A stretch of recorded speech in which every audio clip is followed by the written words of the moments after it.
Assalamualaikum warahmatullahi wabarakatuh. Bertemu kembali di praktikum pemrograman mobile pertemuan 2, yaitu materinya adalah layout. Perkenalkan, nama saya Diki Fli Perdana Putra, asisten pemrograman mobile tahun 2020. Sebelum kita melakukan praktikum pada hari yang tergantung slot teman masing-masing, marilah kita membaca basmalah terlebih dahulu. Bismillahirrahmanirrahim. Baiklah, di sini saya akan sedikit menjelaskan tentang praktikum kita pada kali ini, yaitu adalah layout. Nah, layout itu adalah mengatur untuk tata letak suatu komponen pada pemrograman Android. Nah, ya nggak Asus Android sih, cuman layout itu ya mengatur tata letak, mau itu di web ataupun desktop application ataupun iOS application. Yang penting itu tetap mengatur tata letaknya, kayak tombolnya di sebelah mana, tulisannya di sebelah mana gitu. Nah, kalau khusus di pemrograman Android diperlukan sebuah file XML untuk mengatur layout itu semua, kayak mengatur tombol, mengatur input, mengatur teks, mengatur label, dan lain-lain. Nah, file XML tersebut digunakan untuk mengatur antarmuka aplikasi Android tersebut, seperti komponen teks, tombol, dan sebagainya. Untuk meletakkan komponen-komponen tersebut diperlukan sebuah cara agar komponen yang dibuat sesuai dengan keinginan dan rapi. Nah, jadi pandai-pandai kita mengatur layoutnya yang dimasukin di file XML tersebut. Cara yang digunakan untuk menggunakan tata letak yaitu menggunakan layout. Nah, file XML untuk membuat antarmuka tersebut diletakkan pada project _Android dalam folder res dalam folder layout. Nah, di dalam pemrograman Android kita akan mengenal beberapa jenis layout. Nah, ada 3 jenis layout, mungkin lebih sih, tapi yang umum digunakan itu ada 3, yaitu relative layout, linear layout, dan grid layout. Nah, ada sebagainya kan. Nah, tapi yang umum itu digunakan adalah relative, linear, dan grid. Nah, apa aja perbedaannya? Kita baca. Relative layout merupakan sebuah layout di mana posisi dari sebuah komponen dapat diatur terhadap komponen lainnya. Misal nih, tombol OK, posisinya berada di bawah edit text. Nah, edit text itu kayak untuk kalian input itu kayak tempat masukin username ataupun password. Nah, itu namanya edit text. Kemudian tombol cancel posisinya berada di sebelah kanan tombol OK dan di bawah edit text. Intinya saling berkaitan antara posisi satu dengan yang lain. Nah, itu perbedaannya. Itu contohnya tadi untuk relative layout.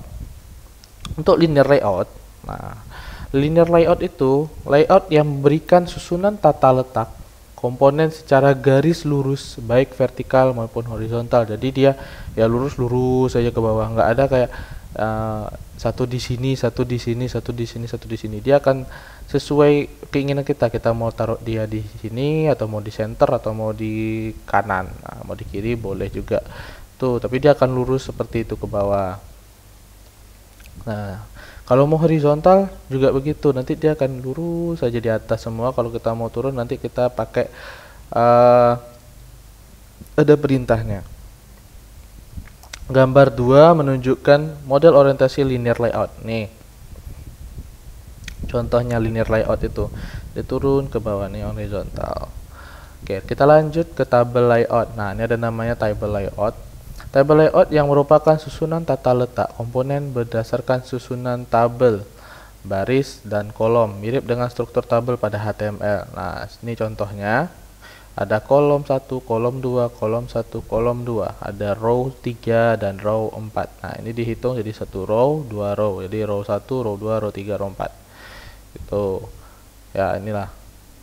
Sama kayak kalian mungkin belajar pertama awal-awal pemrograman web, kan ada tuh mengatur tata letak web menggunakan table biar rapih gitu loh. Nah, ini contohnya. Nah, ini ada lagi di bawahnya yaitu frame layout. Nah, frame layout ini merupakan layout yang memberikan susunan tata letak komponen yang bertumpuk. Contoh nih seperti ini. Ada tab 1, tab 2, tab 3. Nah, ini frame layout di sini. Terus ada absolute. Absolute layout merupakan layout yang memberikan susunan tata letak komponen berdasarkan koordinat X dan Y. Nah, nih. Jadi dia itu letaknya kita harus menyesuaikan dengan ini, sumbu X dan sumbu Y. Ada scroll view dan ada juga kombinasi.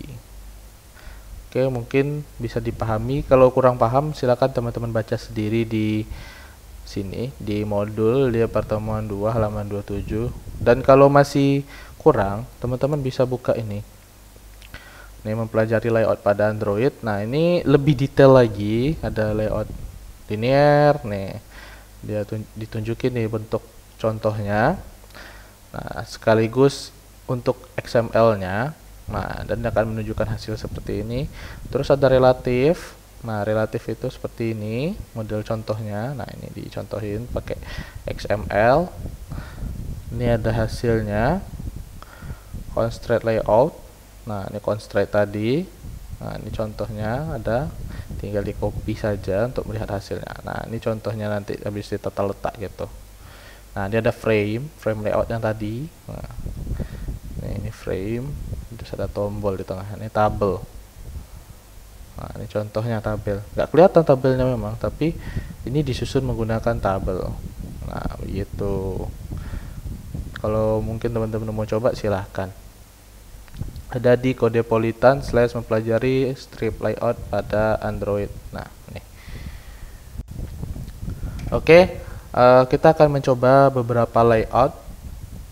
Implementasi dari beberapa layout di Android Studio teman-teman masing-masing.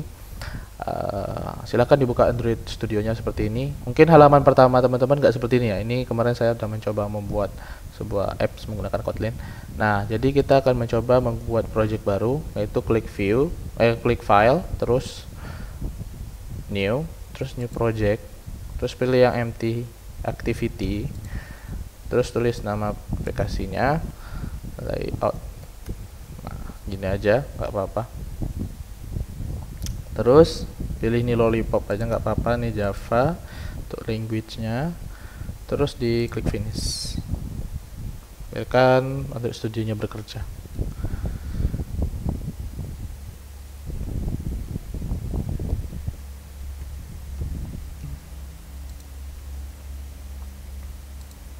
Nah, setelah terbuat seperti ini,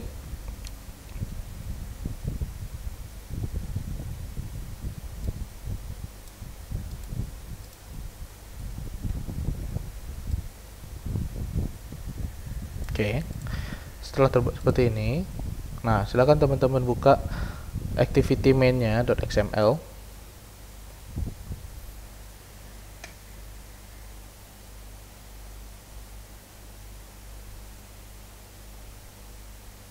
Ya, ini agak lama ya, soalnya ada beberapa file yang harus di-download. Kita tunggu. Mungkin nanti akan saya skip. Nah, ini hasil dari Gradle tadi, loading tadi. Nah, akan hasil tampilan seperti ini, tampilan desain. Nah, kalau tampilan desain ini kalian sebenarnya lebih mudah, yaitu kalian tinggal ngedrag aja kayak gini contohnya. Nah, tinggal di drag, disesuaikan mau taruh di mana, mau di sini kah. Nah, itu kalau di desain. Cuman kan kurang greget ya kalau kayak gini tinggal drag and drop gitu. Kita juga nggak tahu nih layout ini menggunakan apa, menggunakan relatif kah, atau menggunakan linear, atau menggunakan constraint. Nah, sekarang kita pakai yang split juga boleh. Nah, split ini nanti langsung ada tampilan atau code murni juga nggak apa-apa. Kalau aku lebih prefer ke split. Nah, seperti ini. Nah, ini yang tadi aku bilang yaitu text view. Nah, ini menampilkan hello world. Dan ini dia namanya layout. Nah, ini layout constraint. Nih, ini constraint ya. Nah, sekarang kita akan coba ubah menjadi linear.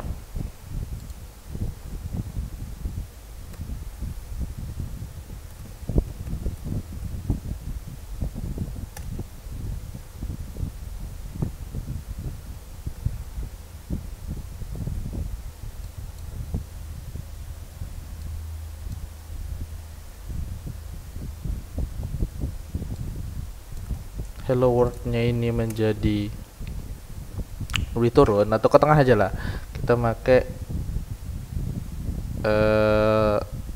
style.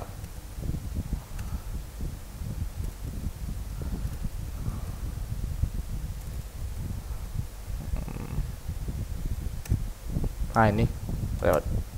Nah tuh layout gravity bukan style. Nah terus kita buat lagi margin in top. Berapa ya, 30 dp kurang ya, 50 dp kurang juga 100. Nah tuh dia akan ngikutin, jadi kalian buat 400 juga bisa, 500 juga bisa gitu. Oke, silakan kalian buat menggunakan linear margin, linear layout seperti di samping untuk login. Nah ini caranya. Pertama kalian buat tulisan login menggunakan text view, terus ada edit text, edit text. Nah text view ini fungsinya adalah untuk membuat tulisan seperti ini. Ya hanya tulisan, kayak kalian membuat nama saya, nih contoh seperti ini. Umpamanya nama Dikifli Putra. Nah karena ini kurang ya, kita tambah jadi 200 biar muat. Nah terus untuk biar dia bisa turun, kita atur marginnya, margin top berapa, 50, 100 saja, 100 dp. Nah biar kelihatan. Terus dibuat satu lagi text name. Nah kalau untuk relatif itu seperti ini. Perbedaannya relatif itu adalah dia harus menggunakan ID. Nah sedangkan kalau linear itu tidak harus menggunakan ID. Jadi linear itu urutannya adalah ketika ini di atas daripada yang ini, berarti otomatis yang di atas ini berada urutan di atasnya, sedangkan yang di bawahnya berada di bawahnya. Sedangkan kalau menggunakan relatif, kita bisa mengurutkan kayak gini. Untuk ID yang ini, untuk edit text itu ID-nya name. Nah untuk kita menaruh tombol ini biar bisa dia berada di bawah dari edit text, kita harus memberi perintah, yaitu Android layout below, masukkan ID-nya, ID dari ini. Nah jadi perbedaannya untuk relatif itu adalah kita harus mengatur tata letak posisinya, urutannya itu mengikuti dari ID yang di atasnya gitu. Jadi ataupun di atasnya juga bisa kayak gini, kayak layout top di sini gitu, maksudnya di ID times gitu. Nah seperti ini contohnya untuk relatif. Mungkin teman-teman kalau ingin mencoba lagi, silakan coba yang di modul. Ini ada di bawah. Ini udah lengkap, mulai dari pertemuan dari XML-nya, terus ini untuk Java-nya. Terus ini untuk yang percobaan 2 relatif, silakan teman-teman coba. Ini untuk yang Java-nya. Silakan teman-teman coba yang untuk grid juga, grid view. Terus ada Java-nya juga. Nah, nanti kalau hasilnya seperti ini yang untuk linear tadi, nah untuk relatif nanti hasilnya akan seperti ini. Nah, dan untuk yang grid nanti hasilnya teman-teman coba sendiri, dan silakan diubah-ubah. Kayak contohnya relatif ini, silakan kalian coba ubah ini sebagai username kah atau apa, atau kalian buat seperti tadi tampilan untuk login sebebas-bebasnya. Silakan bereksplor untuk menambah pengetahuan kalian tentang layout tersebut. Ini seperti ini. Oke, sekian praktikum pada kali ini. Silakan teman-teman mencoba sendiri, bereksplor sendiri untuk mengubah layoutnya seperti tampilan yang kalian inginkan. Karena kalau diajarkan secara detail satu persatu semua, itu tidak cukup waktunya dan akan memakan waktu yang lama untuk videonya. Nanti kuota kalian juga yang bakal habis nantinya. Nah, jadi silahkan kalian coba explore sendiri, coba seperti ini, coba seperti ini, apakah bisa. Nah, apakah bisa dua layout di dalam satu XML. Nah, kalian coba-coba aja sendiri. Nanti hasilnya silahkan di screenshot mungkin atau gimana, atau kalian simpan filenya, nanti bisa kalian tunjukin sama asisten kalian masing-masing. Oke, sekian dari saya. Lebih dan kurangnya saya mohon maaf. Wabillahi taufik wal hidayah. Assalamualaikum warahmatullahi wabarakatuh.